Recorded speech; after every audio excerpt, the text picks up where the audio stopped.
నమస్తే. తెలంగాణ పొలిటికల్ సర్కిల్లో ఒకటే అంశం, ఒకటే చర్చ నడుస్తుంది. కేసీఆర్కు ఫోన్ ట్యాపింగ్ అంశంలో సిట్ అధికారులు నోటీసులు ఇవ్వడం.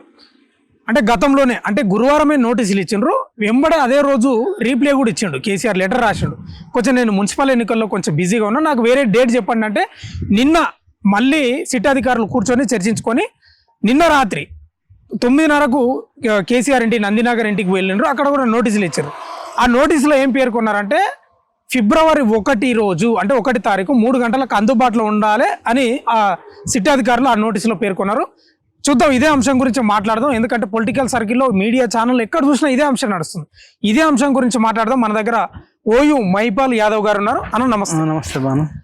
ఎట్లా చూస్తారు ఈ నోటీసులకు సంబంధించి, లేకపోతే ఈ ఫోన్ ట్యాపింగ్ అంశం అనుకోండి, బీఆర్ఎస్ ఏమో కక్ష సాధింపు, రాజకీయంగా కక్ష సాధింపు, రేవంత్ రెడ్డికి పని లేక, పని తోయక, ప్రజలకు ఇచ్చిన హామీలు నెరవేర్చుకోలేక డైవర్ట్ చేయడానికి ఈ కథ అంతా ముందలేసుకోవడానికి బీఆర్ఎస్ వచ్చి చెప్తున్నాం. కాంగ్రెస్ వాళ్ళు చెప్తున్నది ఏంటంటే చట్టబద్ధంగానే పోతున్నాం, ప్రజాస్వామ్యబద్ధంగా పోతున్నాం. ఎవరైనా అవినీతికి అక్రమాలకు పాల్పడినాడు, చట్ట విరుద్ధానికి పాల్పడినాడు, 100% చట్టంకి లోబడి పనిచేయాలి, అందులో భాగంగానే మేము పోతున్నామని వీళ్ళు చెప్తున్నారు. అసలు వీళ్ళిద్దరి మధ్యలో ఈ యొక్క వాదనలు మీరేమంటారు? నా దృష్టిలో అయితే ఇద్దరు దొంగలే అబ్బా, ఇద్దరు దొంగలే. ఫస్ట్ అయితే కేసీఆర్ గురించి మాట్లాడదాం. చింత చచ్చినా పులుపు చావలేదు అంటారు. అంటే కేసీఆర్ ఓడిపోయినాక కూడా ఇంకా అహంకారం తగ్గుతలే. అసలు కేసీఆర్ని ఓడించింది ఎందుకు అనుకుంటున్నావు? ఈ విపరీతమైన అహంకారం. అంటే ఈయన అభివృద్ధి గురించో సంక్షేమం గురించో ఇవన్నీ ఎక్కువ ఎవడు పట్టించుకోలే. ఎవరిని గలవాడు. గద్దరన్న లాంటి ఇలా గద్దరన్న జయంతి, గద్దరన్న లాంటి ఒక యోధుణ్ణి కూడా ఆ బయట కూర్చునే పెట్టిండు, సచివాలయం బయట. ఇంత అహంకారమా? ఈటల రాజేందర్ అన్న లాంటి వాడు కూడా అపాయింట్మెంట్ ఇవ్వకుండా బయట ఉంచిండు. ఇంకా అనేక మంది ఉద్యమకారులను గలవలే. ఈ అహంకారం తగ్గించాలి, ప్రజలకు రాడు అంటే ఏది మాట్లాడినా వంకర టింకర మాట్లాడతాడు. ఏమై రాహుల్ తెలుసు కదా సార్, వైన్సులు ఉంటాయా ఉన్నాయంటే నువ్వు తాగుతావా? ఎవర్రా నీది, ఏ పత్రికరా, ఇదిరా అదిరా, ఇట్లా అహంకారంతో విర్రవీగుతున్నప్పుడు ఈ కేసీఆర్కు కర్రు కాచి వాత పెట్టాలని ఫిక్స్ అయ్యి మొన్న అసెంబ్లీ ఎలక్షన్లో చిత్తు కూడా కొట్టారు. సరే ఓడిపోయినాకన్నా కొంత మారతాడేమనుకుంటే ఇప్పుడు వచ్చింది, నీ మీద ఆరోపణలు వచ్చినాయి. ఫస్ట్ హరీష్ రావును పిలిచిర్రు, హరీష్ రావు అటెండ్ అయ్యిండు, చెప్పిండు ఆయన ఎక్స్ప్లెనేషన్ ఏదో. తర్వాత కేటీఆర్ను పిలిచిర్రు, ఎక్స్ప్లెనేషన్ ఇచ్చిండు. సంతోష్ రావును పిలిచిండు, ఎక్స్ప్లెనేషన్ ఇచ్చిర్రు. మరి కేసీఆర్ కూడా అట్లనే ఎక్స్ప్లెనేషన్ ఇచ్చి రావాలి కదా. అసలు ఏందో చెప్పు కదా. ఏందో చెప్పకుండా నువ్వు నందీనగర్కి పోతే నీ ఎన్నికల అఫిడవిట్లోనేమో నందీనగర్ నివాస గృహం అన్ని పెట్టినావు. మరి వాళ్ళు సిట్ అధికారులు పోయినప్పుడు నీకు నోటీసు ఇవ్వకపోతేనేమో నోటీస్ ఇవ్వలేదంటావు. నోటీస్ పట్టుకోవడానికి వస్తే మనుషులే ఉండరు. హైదరాబాద్లో నువ్వు ఉండకుండా ఎడికి పోయినావు? నీకు సిట్ అధికారులు వచ్చేదే తెలుసు. నీకు మొన్ననే నోటీసులు పంపిస్తేనేమో నాకు ఈ మున్సిపల్ ఎన్నికలు ఉన్నాయి, నాకు ఇప్పుడు టైం కుదురుతలేదు, నేను ఇవన్నీ చిన్న పోరగాన్లు కడుపున వస్తుంది అంటారు కదా. స్కూల్కి పోవంటే నాకు కడుపున వస్తుంది నాన్న, లేదా నాకు నెత్తిన వస్తుంది నాన్న అని స్కూల్ తప్పించుకోవడానికి స్కూల్ పోరగాన్లు చెప్పే కథలన్నీ కాకపడుతుండు. అయితే సిట్ అధికారులు గురువారం నోటీసులు ఇచ్చిండ్రు, ఎంబడే రీప్లై ఇచ్చిండు కేసీఆర్. మీరు అన్నట్లే మున్సిపల్ ఎన్నికల్లో కొంచెం బిజీ ఉన్నా, నాకు వేరే టైం అంటే మళ్ళీ నిన్న పోయినరు. నిన్న పోతే వార్తలు వస్తున్నాయి మొత్తం టీవీలలో, చీకట్లో ఉంది ఇల్లు, నందినగర్లో ఉన్నటువంటి ఇల్లు. మరి ఏం ఉద్దేశం ఉండొచ్చు? అదే మరి ఎవరు లేరు అసలు. సిట్ అధికారులు మాకు ఎక్కడ ఇచ్చారు, వాళ్ళు చూసి మరలిపోవాలని ప్లాన్ చేసిర్రు. వాళ్ళు ఏం చేసారు, తెలుగు అక్కడ గోడ కతికేసిర్రు. అక్కడ ఉండే ఒకరిద్దరు పని మనుషులకు చెప్పినట్టున్నారు. మళ్ళీ ఇయ్యలేమని నేను హైకోర్టుకో ఇంకెక్కడికో పోయి మా ఇంటికి రాలే, కావాలంటే ప్రూఫ్ చూపెట్టాడు అంటే మేము గోడ కతికేసినామని. అంటే ఎత్తుకు పై ఎత్తుకు ఇట్లా ఇది జరుగుతుంది అన్నట్టు కోల్డ్ వార్ సిట్ అధికారులకు, ఇటు కేసీఆర్కు. కాబట్టి ఏమైతుంది, కేసీఆర్ గారు అటెండ్ కావాలి అంటే కేసీఆర్ గారు ముఖం నేను చేతులు కట్టుకొని కూర్చో అన్న సజ్జనారు ముందు, నా కింద పని చేసినోడు సజ్జనారు, నేను సీఎంను ఆయన ఇంకా సీఎంగా ఉంచుకుంటున్నాడు. ఎట్టి పరిస్థితుల్లో తప్పదు, నీ వ్యవసాయ క్షేత్రానికి రారు. అంటే కేసీఆర్ కూడా చెప్పిండు అనేది వార్త, అంటే వాళ్ళకి రాసిన లెటర్లు, నేను ఎర్రవల్లి ఫామ్ హౌస్ లో ఉన్నా ఈడికి రండి అని చెప్పిండంట. వాళ్ళ అధికారులు ఏంటంటే కుదరదు, ఎలక్షన్ అఫిడవిట్ లా అధికార నివాసం నందినగర్ అని పెట్టినావు, శాసనసభ రికార్డులో కూడా నందినగరేనే ఉంది. మేము దాని ప్రకారం పోతాం తప్ప నువ్వు ఏడుంటే ఆడికి రామ్ అనేది వాళ్ళు రీప్లై ఇచ్చారంట. అంటే దాన్ని ఎట్లా చూస్తారు, ఫామ్ హౌస్ కి రండి అనే దాన్ని? అదే మరి నీ కింద పని చేసే బానిసలు గారు వాళ్ళు. నీ కింద పని చేసే కార్యకర్తలు, నీకు చెంచాగిరి చేసేటోళ్ళు, నీ కింద ఎమ్మెల్యేగా చేసినోడో మంత్రిగా చేసినోడో నేను నందినగర్లో లేను, నువ్వు ఎర్రవల్లి ఫామ్ హౌస్ రండి అంటే కలుస్తారు వాళ్ళు. వాళ్ళు నీ కింద పనిచేసేటోళ్ళు కాబట్టి అధికారులు వాళ్ళు, ప్రభుత్వం కింద పనిచేసేటోళ్ళు, చట్టం కింద పనిచేసేటోళ్ళు. నువ్వు ఏడుంటాడని అమెరికాలో ఉంటే అమెరికాకి రా, ఢిల్లీలో ఉంటే ఢిల్లీకి రా, నేను బెంగళూరులో ఉంటే బెంగళూరులోకి రా. నువ్వు చెప్పిన దాటికి రారండి. నువ్వు ఇంకా సీఎం అనుకుంటున్నావు. నిజంగానే ఆయన సీఎం అయ్యి అధికారులు ఏదన్నా అధికారానికి సంబంధించి ఏదైనా అడ్వైజ్ చేయడానికో, సార్ మేము ఇట్లా వచ్చినాం సార్ ఒకటి మీకు విషయం చెప్పాలి అని అంటే, ముఖ్యమంత్రిగా ఉండి వీళ్ళు ఏదైనా అడ్వైజ్ చెప్పడానికి పోతే నేను నందినగర్లో లేను, ఎర్రవల్లి ఫామ్ హౌస్కి రా అంటే అదొక అందం పందం ఉంటుంది. నువ్వు నేరం ఎదుర్కొంటున్నావు అంటే ఫోన్ ట్యాపింగ్ చేసేది ఒక క్రిమినల్. నువ్వు క్రిమినల్ పని చేసినావంటారు. నీ కొరియర్లో ఆర్డర్ రాలే, నువ్వు అమెజాన్లో ఆర్డర్ పెట్టలే, లేదంటే జొమాటోలో చికెన్ బిర్యానీ ఆర్డర్ పెట్టలే, నేను ఇక్కడ లేని గిడు ఉన్నా కొంచెం తీసుకురండి ఎక్స్ట్రా ఛార్జీలు అయితే ఇస్తా అని చెప్పడానికి అది పొరగన్లు ఆడుకున్నట్టు ఆడుకుంటుండు. వీళ్ళు ఎంత పెద్ద క్రిమినల్ పని చేసిరంటే, చాలా మంది బిజినెస్ మ్యాన్లు, జ్యువెలరీ అమ్ముకునేటోళ్ళది, బంగారం షాపులలో కూడా ఫోన్లు ట్యాప్ చేసి వాళ్ళ దగ్గర బ్లాక్మెయిల్ చేసి డబ్బు తీసుకున్నారని ఆరోపణలు ఉన్నాయి. రియల్ ఎస్టేట్ చేసేటోళ్ళ దగ్గర, బిల్డర్ల దగ్గర వాళ్ళ ఫోన్లు ట్యాప్ చేసి వాళ్ళ దగ్గర డబ్బులు బ్లాక్మెయిల్ చేసి తీసుకున్నారని ఉంది. తర్వాత మాఫియా, ఏమన్నా మెడికల్ మాఫియా ఉంటే వాళ్ళ దగ్గర బ్లాక్మెయిల్ చేసి తీసుకున్నారని ఉంది. గంజాయి వాళ్ళ దగ్గర, బెల్ట్ షాపుల దగ్గర, తర్వాత ఎమ్మెల్యేలను, ఎంపీలను కూడా ఫోన్ ట్యాపింగ్ చేసిరట. ప్రతిపక్ష నాయకులు అది అప్పట్లో ఆర్ఎస్ ప్రవీణ్ కుమార్ది కూడా చేసిరట, బండి సంజయ్ చేసిరట. వాళ్ళు వచ్చి బయటకు వచ్చి చెప్పారు. మరి ఆర్ఎస్ ప్రవీణ్ కుమార్ ఈ మధ్యకాలంలో బయటకు వస్తున్నాడు కదా, తప్పే కాదు అంత వ్యవస్థ చూసుకుంటది అని చెప్తున్నాడు కదా. అదే బీఎస్పీలో ఉన్నప్పుడు ఓ రకంగా మాట్లాడే వాదనలు వస్తున్నాయి, ఏమంటారు దానికి? మరి అదే మరి ఆర్ఎస్ ప్రవీణ్ కుమార్ ఐపీఎస్ చేసిర్రు, మీరు సైలెంట్ గా ఉన్నా సరిపోతుంది. ఈ పార్టీలో ఉన్నప్పుడేమో, బీఎస్పీలో ఉన్నప్పుడేమో ఫోన్ ట్యాపింగ్ చేసిండు, నాది కూడా చేసిండు, అందరికి చేసిండు అని అప్పుడు అన్నావు. ఇప్పుడేమో కేసీఆర్ మంచోడు, కేసీఆర్ మంచోడు అంటారు. అయ్యా ఆర్ఎస్ ప్రవీణ్ కుమార్ గారు ఫోన్ ట్యాపింగ్ చెయ్యాలంటే ఎవరు చేస్తారు? టెర్రరిస్టులదో, దేశద్రోహులదో, అది కూడా కేంద్ర ప్రభుత్వంకి వెళ్ళి అక్కడ దానికి రూల్స్ రెగ్యులేషన్స్ ఉంటాయి, వాళ్ళ పర్మిషన్ తీసుకొని అప్పుడు చేస్తారు. ఎవరు పర్మిషన్ లేదు, ఎట్లా పడితే అట్లా చేసిరని ఈయననే చెప్పిండు. లాస్ట్ కు కేసీఆర్ గారు కూతురు కవిత గారు కూడా, మా భర్త అనిల్ గారిది కూడా ఫోన్ ట్యాప్ చేసిర్రు ఓకే అని చెప్పింది. కేసీఆర్ గారు కూతురే చెప్పింది. ఫోన్ ట్యాప్ చేసింది కేసీఆరా, సంతోష్ రావా, కేటీఆరా, హరీష్ రావా? ఎవరో తేలాల్సిన అవసరం ఉంది. సిట్కి దగ్గరకు వచ్చి కేసీఆర్ వాళ్ళు అడిగే ప్రతి ప్రశ్నకు సమాధానం చెప్పాలి. రాధాకృష్ణారావు అంటున్నట్ట పెద్ద ఆయన చెప్తే మేము చేసినామని. మరి ఆ పెద్ద ఆయన ఎవరు?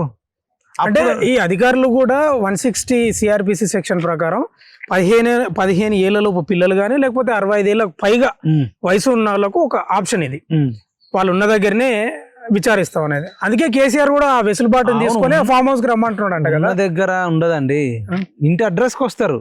సరే నువ్వు ఆయన ఉంటున్నది అనే కదా, మరి ఆయన ఉంటున్నావు కదా, మరి ఎన్నికల అఫిడవిట్లోనో అడ్రస్ ప్రూఫ్ లో పెట్టి మార్చుకోవాలా? మరి ఇక్కడ నుంచి మార్చుకోవాలి. ఎన్నికల అఫిడవిట్ లో కానీ ఇంకా ప్రతి దాంట్లో కానీ ఆయన మొత్తం నంబర్ మార్చుకున్న తర్వాత అడగాలి కదా. మార్చుకోకుండా ముందు అడిగితే అది ఎక్కడ రూల్ అండి? ఇప్పుడు చట్టం పోలీసులకు తెలుసు కదా, పోయే రూల్ ఉంటే పోతారు. ఆయనకి ఏదో బొట్టు పెట్టి సన్మానం చేయడానికి అంటలే, దండేసి బొట్టు పెట్టి పువ్వులు పండ్లు ఇవ్వడానికి అడుగుదలేదు. రావాల్సింది విచారణ. అంటే కేటీఆర్ ఏమంటున్నాడు అంటే, ఆ మధ్యలో మంత్రి పొన్నం ప్రభాకర్ కూడా పోయిండు ఏదో అంశానికి, నాకు గుర్తొస్తలేదు. తర్వాత మంత్రి సీతక్క, కొండా సురేఖ పోయారు. మంత్రులే గుర్తిస్తున్నారు అది అధికార నివాసం అని. ఈ అధికారులకు ఏం బాధ అని కేటీఆర్ ఇప్పుడు లేటెస్ట్ గా అంటున్నాడు. ఏమంటారు దానికి? ఇప్పుడు వాళ్ళు పోయింది సమ్మక్క సారక్క మీటింగ్కు పిలవడానికి పోయినట్టున్నారు, కొండా సురేఖ గారు కానీ సీతక్క కానీ. అది వాళ్ళ ప్రేమతో పిలుచుకురావడానికి పోయారు. ఇదేంది చట్టం, అధికారులు చేసేది చట్టం.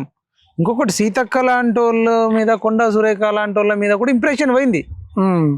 వీళ్ళే క్రిమినల్స్, దొంగలు, 1,00,000 కోట్లు తిన్నారు, అవినీతి చేసిర్రు, ఫోన్ ట్యాపింగ్ చేసిందని చెప్పిన వాళ్ళే కేసీఆర్ దగ్గరికి వెళ్ళి బొట్టు పెట్టి రావయ్యా రా మేడారం కంటే సీతక్క మీద ఉన్న ఇంప్రెషన్ మొత్తం పోయింది, కొండా సురేఖ మీద ఉన్న ఇంప్రెషన్ పోయింది. ఎందుకు? ఫస్ట్ వీళ్ళని అరెస్ట్ చేయాలి, సీతక్కను కొండా సురేఖను. ఎందుకంటే ఒకవేళ కేసీఆర్ అవినీతి పరుడు అయితే, ఫోన్ ట్యాపింగ్ చేస్తే, క్రిమినల్ పనులు చేస్తే నువ్వు ఆ క్రిమినల్ ఎందుకు పిలవాలి? అంటే ఎందుకు పిలవాలి? అంటే ఇంగిత జ్ఞానం లేదా? అంటే మంచోడన్నా చెప్పండి, చెడ్డోడని చెప్పండి. చెడ్డోడైతే చెడ్డోని ఎందుకు పిలవాలి? అంటే రేవంత్ రెడ్డి చెప్తే పోయిర్రా మరి. ఓకే, అంటే మీకంటూ కనీసం అది జ్ఞానం లేదా? సీతక్కను కూడా ఇన్వెస్టిగేట్ చేయాలి, ఎందుకు పోయినావని చెప్పి. ఫోన్ ట్యాపింగ్ చేసినోడితో నీకేం పని? మరి అవినీతి ఆరోపణలు ఎదుర్కొన్నోడితో ఏం పని? నువ్వు గతంలో అనేక సార్లు విమర్శించినావు కదా, మరి విమర్శించిన తట్టుకి నువ్వు ఎట్లా పోయినావని సీతక్కను కూడా ఇన్వెస్టిగేట్ చేయాలి, కొండా సురేఖను ఇన్వెస్టిగేట్ చేయాలి. వాళ్ళు పొన్నం ప్రభాకర్ పోతే పొన్నం ప్రభాకర్ కూడా ఇన్వెస్టిగేట్ చేయాలి. ఈ రాజకీయ నాయకులు పెద్ద దొంగలై వీళ్ళు మంచిగా అన్ని అండర్స్టాండింగ్ ఉండి అన్ని పనులు చేసుకొని ఇటు కొంతమంది పోలీసులు నాగం చేస్తున్నారు, ఇటు మనలాంటి ఉద్యమకారులు నాగం చేస్తున్నారు. మంచి పాయింట్ తీశారు మీరు. దీన్నే కంటిన్యూ చేస్తే ఒక క్వశ్చన్, ఇది కాళేశ్వరం సంబంధించి ప్రాజెక్టుకు సంబంధించి కమిషన్ అయిపోయింది, దోషిగా కేసీఆర్ అనే తేల్చిండ్రు. ప్రభుత్వమే తెలిసింది లేకపోతే కమిషనే తెలిసింది అనుకోండి. తీసుకుపోయి సిబిఐకి అప్పగించాడు. ప్రజల్లో కూడా ఇప్పుడు చర్చ నడుస్తుందంట. ఇది కూడా లాస్ట్కు సిబిఐకి అప్పగిస్తారు, రేవంత్ రెడ్డి మంచి చేతులు దులుపుకుంటాడు, ఎందుకంటే ఆయనకు రాజకీయంగా సమాధి జరుగుతుంది, కేసీఆర్ని టచ్ చేస్తే అని భయపడుతున్నాడు అనేది చర్చ నడుస్తుంది. అది నిజమా కాదా? ఉండొచ్చు అండి. రేవంత్ రెడ్డి కూడా పక్తు రాజకీయ నాయకుడు, ఆయన ఏం సత్యపూస కాదు, శుద్ధపూస కాదు, పక్తు రాజకీయ నాయకుడు. రేవంత్ రెడ్డి మోసగాడే, కేసీఆర్ మోసగాడు, ఇద్దరు మోసగాళ్ళ మధ్య జరుగుతున్న యుద్ధం ఇది. రేవంత్ రెడ్డికి చిత్తశుద్ధి ఉంటే ఇంతకాలం ఏం చేసిండని ఫోన్ ట్యాపింగ్ 2 ఏళ్ళ నువ్వు విచారణ చేయడానికి? 2 సంవత్సరాలు అంటున్నా విచారణ జరగడానికి. అంటే హడావిడి చేస్తే మళ్ళీ అంటారు కదా, హడావిడి చేసి రాజకీయ కక్ష చేసారు అనేది. మరి ఇప్పుడు అన్నారా? అనేటోడు ఎప్పుడైనా అంటాడు. అప్పుడు కేసీఆర్ను కూడా ఓడగొట్టింది అహంకారమనే ఈ ఫోన్ ట్యాపింగ్లు అవి ఇవి చేస్తున్నారు, వీళ్ళు పేపర్ లీకులు చేస్తున్నారు, కాళేశ్వరంలో కానీ మిషన్ భగీరథలో కానీ అన్నిట్లలో అవినీతి చేస్తున్నారు, భూదందాలు చేస్తున్నారు అనే కేసీఆర్ ఓడగొట్టారు. రేవంత్ రెడ్డి ముఖం చూసి ఏలే, రేవంత్ రెడ్డి ముఖం చూసి కామారెడ్డి ఓటేమంటే రేవంత్ రెడ్డిని చిత్తు ఓడగొట్టారు. కొడంగల్లో కూడా 2018 ఓడగొట్టిరు, కామారెడ్డిలో కూడా మొన్న 2023 కూడా ఓడగొట్టిరు. రేవంత్ రెడ్డి అంటే ఎవరికి ఇష్టం లేదు. ఓకే, రేవంత్ రెడ్డి పెద్ద ఒక 420 అని అంటున్నారు. అంటే రెడ్డి, తిరుపతి రెడ్డి, రోహిన్ రెడ్డి, నరసింహారెడ్డి, ఓకే, వీళ్ళంతా ఒక టీమ్ గా తయారై మొత్తం 100,000 కోట్లు సంపాదించుకుంటున్న ఆరోపణలు వీళ్ళేం తక్కువ గారు. అంటే మీరు మాట్లాడుతున్న ఈ మాటలకు ఒక బలం చేకూరే అవకాశం కూడా ఉంది. రేవంత్ రెడ్డి గతంలో ఈ మధ్య కాలంలో మామనార్ పోయిండు, నేను క్షమిస్తున్నా, వాళ్ళ పాపన వాళ్ళేవో అని నేను అనుకుంటే రేపే జైల్లో ఉంటారు కానీ నేను పట్టించుకుంటలేను అని అన్నాడు. మీరు అనే మాటలకి ఇది బలం చేకూరుతున్నట్లేనా? మరి నేను అనేది ఏంటంటే నాకు తెలిసి వాళ్ళు ఇద్దరు అండర్స్టాండింగ్ అయినట్టున్నారు. అబ్బా, కేసీఆర్ రేవంత్ రెడ్డి, నువ్వు నన్ను తిట్టు, నేను నిన్ను తిడతా, నువ్వు నా మీద అది చేయి, నేను ఇది చేయి, టైం పాస్ చేద్దాం, ఎలక్షన్ లో నిన్నో గెలిపిస్తారు, గెలిస్తే నువ్వన్నా గెలవాలా, గెలిస్తే నేనన్నా గెలవాలని. మరి కేసీఆర్ తో కుమ్మక్కైండా, కేటీఆర్ తో కుమ్మక్కైండా తెలియదు కానీ రేవంత్ రెడ్డి పక్కా కుమ్మక్కైండు. నువ్వు అన్నట్టు అది గతంలో కాళేశ్వరంకి సంబంధించి సిబిఐకి ఇవ్వడం, ఫోన్ ట్యాపింగ్ కూడా రేపు సిబిఐకి ఇవ్వడం, అసలు ఆయన ముట్టుకోకపోవడం, ఇవన్నీ జరుగుతాయి. ఎలక్షన్ లో మళ్ళీ ఇద్దరు తిట్టుకుంటారు, నువ్వన్నా గెలవాలా నేనన్నా గెలవాలనే స్థాయిలో అండర్స్టాండింగ్ వచ్చి వాళ్ళను వీళ్ళు ఏం చేయరు, వీళ్ళని వాళ్ళు ఏం చేయరు అనే స్థితిలోకి వాళ్ళ అండర్స్టాండింగ్ వచ్చినా నాకు డౌట్ వస్తుంది. అంటే ప్రజలు కూడా కొంత ఈ అంశానికి సంబంధించి వీళ్ళంతా పొద్దుగా లేసి తిట్టుకుంటారు కానీ లాస్ట్ కు మనమే ఫూల్స్ అవుతున్నాం అనేది ప్రజలు అంటున్నారు. నేను అక్కడక్కడ వింటున్నా, అది నిజమంటావా? నిజమే. ఎస్పెషల్ గా పొలిటికల్ లీడర్లు పెద్ద దొంగలయ్యా. బయటనేమో తిడతారు, మళ్ళీ ఎక్కడైనా కలుసుకొని మాట్లాడుకుంటారు. వీళ్ళ ఫంక్షన్ వాళ్ళు పోతారు, వాళ్ళ ఫంక్షన్ వీళ్ళు పోతారు.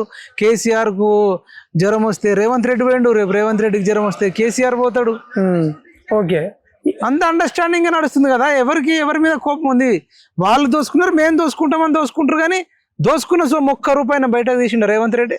₹1 ఇంత దోసుకున్నాడు, ఇంత దోసుకున్నాడు అని చెప్పినారు కదా. ₹1 తీసిండు రేవంత్ రెడ్డి.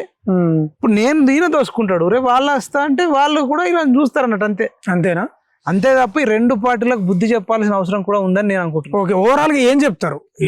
నోటీసులు అందినాయి, అయితే ఇప్పుడు లేటెస్ట్ గా వస్తున్న వార్తలు ఏంటంటే జలకిద్దామని చూస్తున్నానంట అధికారులకు. ఫామ్ హౌస్ కాదు, నందినగర్ కాదు, నేనే వస్తున్నా పద మీ జూబ్లీస్ పోలీస్ స్టేషన్ కానీ జలకిచ్చే అవకాశం ఉందని వార్తలు వస్తున్నాయి. ఎందుకంటే కేసీఆర్ అంటే కార్యకర్తల్లో ఉత్సాహాన్ని నింపడానికి నాకు ఇంకా నేనేం 65 ఏళ్ళు దాటినా కూడా నేను ఎక్కడికైనా 71 ఏళ్ళు ఉన్నాయి.